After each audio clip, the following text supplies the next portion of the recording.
Venite, adoremus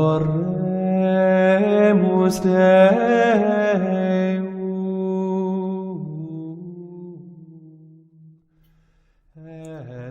A reading from the Holy Gospel according to Mark. On leaving the synagogue, Jesus entered the house of Simon and Andrew with James and John. Simon's mother-in-law lay sick with a fever. They immediately told him about her. He approached, grasped her hand, and helped her up. Then the fever left her, and she waited on them. When it was evening, after sunset, they brought to him all who were ill or possessed by demons. The whole town was gathered at the door. He cured many who were sick with various diseases, and he drove out many demons, not permitting them to speak because they knew him. Rising very early before dawn, he left and went off to a deserted place where he prayed. Simon and those who were with him pursued, and on finding him said, "Everyone is looking for you." He told them, "Let us go on to the nearby villages, that I may preach there also. For this purpose have I come."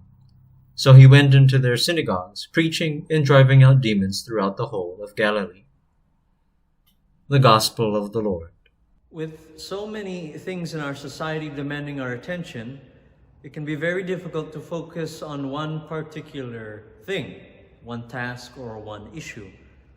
Social media certainly does not help this, since you can read the status update of a friend or one individual, then see another picture, but then suddenly your attention is taken away by an advertisement, urging you to buy an item you just searched yesterday.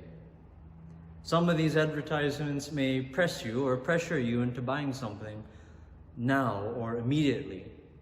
Sometimes it'll say, only 6 remaining items left, buy now, within the next 2 hours or so. And so our attention is pulled left and right. Social media isn't the only place where this happens. This can also happen in work or in the family life.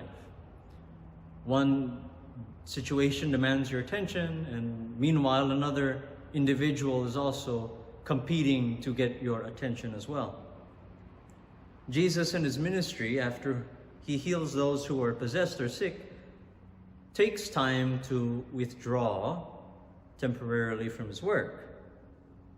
He goes to a lonely, secluded place where he can seek communion with God in prayer. However, Jesus' disciples follow him and start looking for him because there are more people to heal, more people to preach to, and more demons to cast out. The people need his attention. Of course, Jesus agrees and continues his ministry. But a type of monastic silence is demonstrated by Jesus' temporary withdrawal from the people. Saint Benedict, the founder of Western monasticism and the founder of the Benedictine order, highlights the importance of silence and that time set aside for prayer. He encourages his monks to always cultivate silence, both in words and in thought. After all, it is difficult to listen to God. It's difficult to listen at all when one is constantly speaking. Silence and prayer allows an opportunity to deepen one's relationship with Jesus Christ.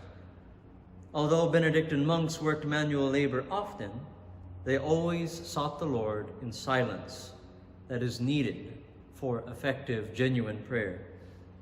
Of course, a balance is needed to attend to our lives as well, and not just with God. Too much time in prayer cuts us off from the people and may lead us to a sense of pride where we neglect others. And too much time spending with the needs of others neglects our own needs and, of course, our relationship with God as well. And this can be tiresome. This also leads to a sense of pride in which everything depends on us and not on God.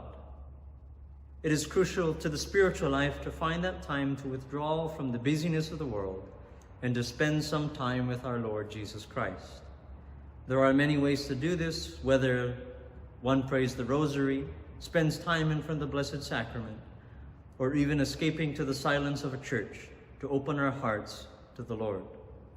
Once the voices of our minds, our hearts, have been quieted, as well as the voices of the world, then we can listen more attentively to what the Lord has to say to us. Ipsest Domini